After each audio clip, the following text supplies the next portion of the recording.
I'm Jerry Johnson. I'm in charge of the CSU crop variety testing program.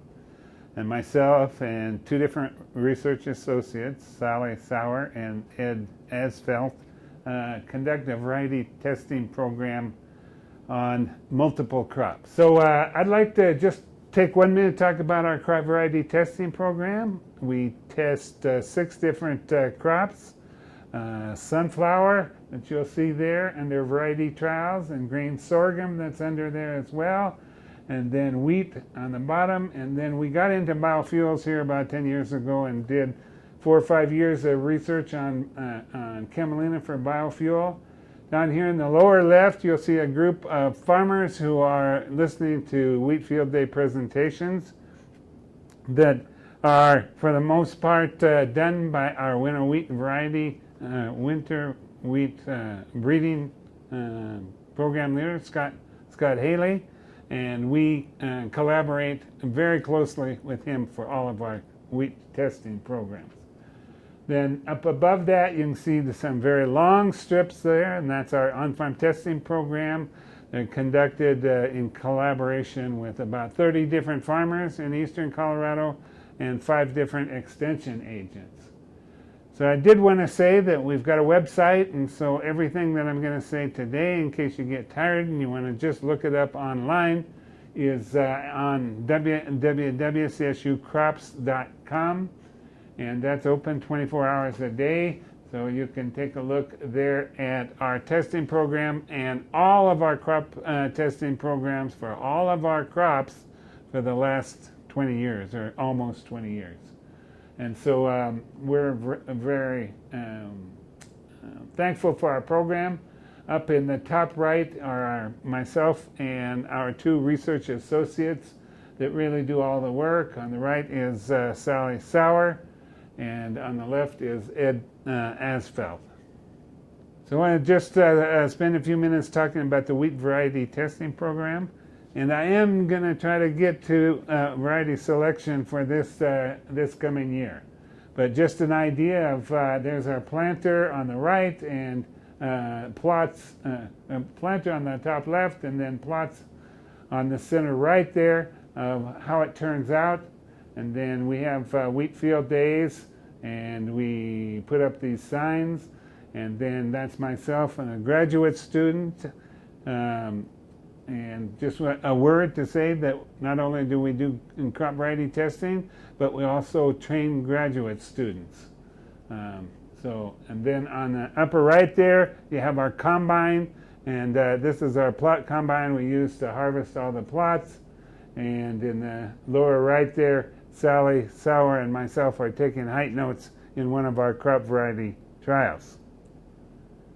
So anyway, at the end of the season, we get the results from our 11 different locations, and we have varieties in our variety trial from 5 different states. So we've got Montana and Wyoming and Nebraska and Kansas and Texas that have varieties in our variety trials.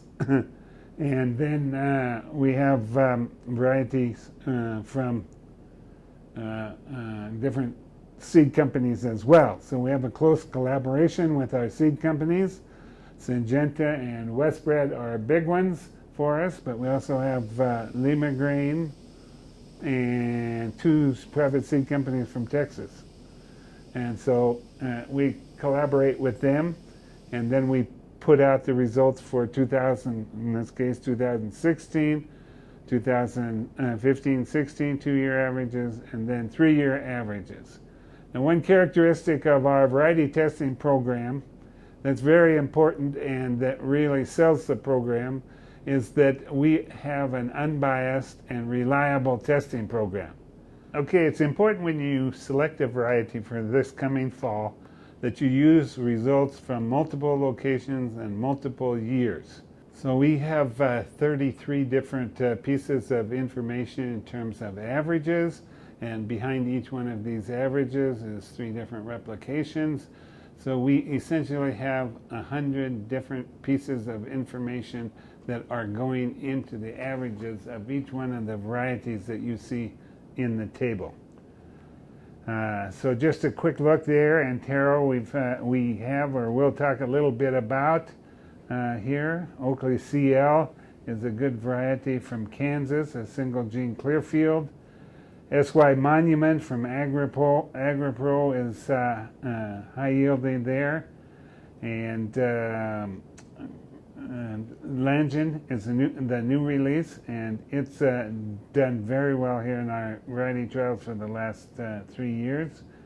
And what I might point out is over there, if you look at the variety yield results, we rank them, like one to the other, seeming that, for example, SY Monument is a big difference from Legend, but when you actually look at the yield differences, from Oakley CL at 69.3 down to Avery at 69 bushels, there's not very much difference in absolute yield among these varieties.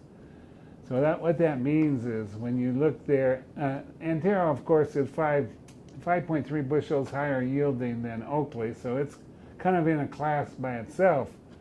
But when you look from Oakley, 69.3, all the way to Avery, 69.0, you can say that group of varieties are equal yielding. In terms of if you were to classify them. And then you might go even further and say 68.2 is part of that group as well, and then so on. So if you look at the yields of those varieties, you don't want to be confused by the rank that we have them in the yield results. Another way to look at it is that Sally has calculated a neat little statistic there. That's the percent trial average. So Antero has yielded 114% of yield of trial average. And trial average, if you look there at the bottom of the yield table, is 65.2. So then you got 106, 106, 106, 106. They're all the same percent increase over the average of the trial. So anyway, I think that's about all that I wanted to say about the variety trial results over 3 years. Now, what I didn't want to suggest, like I said, when we looked at the varieties on the table before, was that you have a hard time separating those all out when you're just looking at a table. So one thing that Sally has come up with here is a wheat variety decision tree, and it helps us assign varieties to different traits that farmers might be looking at. So if a farmer asks, well, which variety should I plant, and want a short answer, there is no short answer, and it depends. It depends on what kind of traits that they're looking for. So they might be looking for a hard white wheat, in that case with or without a premium, or a hard red wheat and a Clearfield or non-Clearfield trait. And then if they're looking for a Clearfield, they might be looking for a single gene or double gene. And non-Clearfield, where the mass of our variety production is for early, medium, and or medium-late maturity. So why don't we go and populate this decision tree with varieties that farmers might actually choose to plant this coming year. So if they're looking for a white wheat with a premium, Snowmass is a great choice.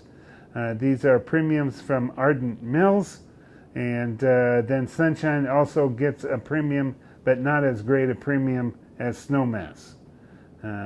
Then no premium would be Antero, the high-yielding variety with excellent stripe rust resistance. So SR2 means it's stripe rust resistance. Then you see down at the bottom, the rust rating is 1 is resistant and 9 is susceptible, or very susceptible. So Snowmass is intermediate and Sunshine is intermediate as well. And then, okay, now looking at a Clearfield variety that you might choose to plant, with or without the Clearfield trait. And Clearfield is, of course, a herbicide resistance trait. So Oakley CL is a very one, yield very well in our trials, and just has stripe rust, the best stripe rust resistance in our trials. Double gene Clearfield trait is just a very interesting technology.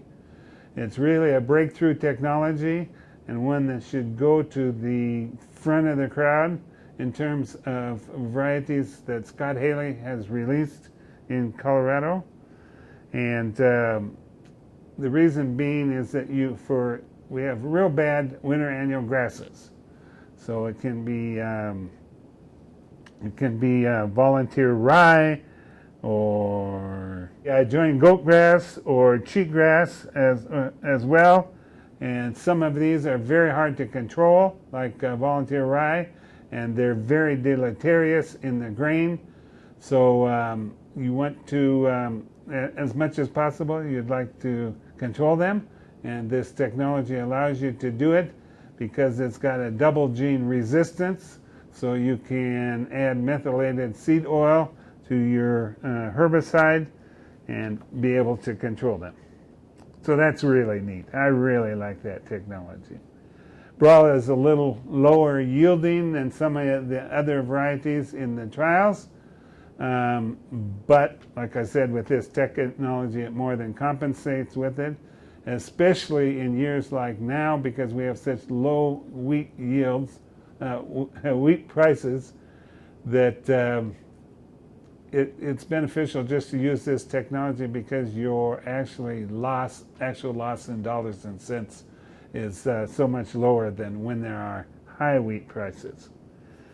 So then we want to go over to the non-Clearfield varieties, and like I said before, the majority of the acreage in eastern Colorado is in these high yielding, and I should mention that all of the varieties in this decision tree are high yielding. So if it was a medium or lower yielding variety, then we didn't use it, and the criteria for higher yielding is over 100% of trial averages. So the early maturity varieties are Langen, our brand new variety with a great stripe rust resistance, and Westbred Grainfield, which has been around for a few years and done very well as well. So the medium maturity is Avery, Bird, Lima Green's LCS Mint, and Westbred's Winter Hawk, which has been around for a long time. Late maturity is SY Monument and Cowboy and Denali, and those are medium late maturity varieties. We don't have any actual late maturing varieties. If you have any questions about this table, or you'd like to see some of these results again, then they are reproduced in several different forms. They are going to be in the High Plains Journal article that we put out annually. They are going to be in our annual report that's going to be available at crop variety testing meetings in different parts of the state. They're especially going to be available online at our crop variety testing site there we gave at csukrops.com, and they are going to be available at other websites as well.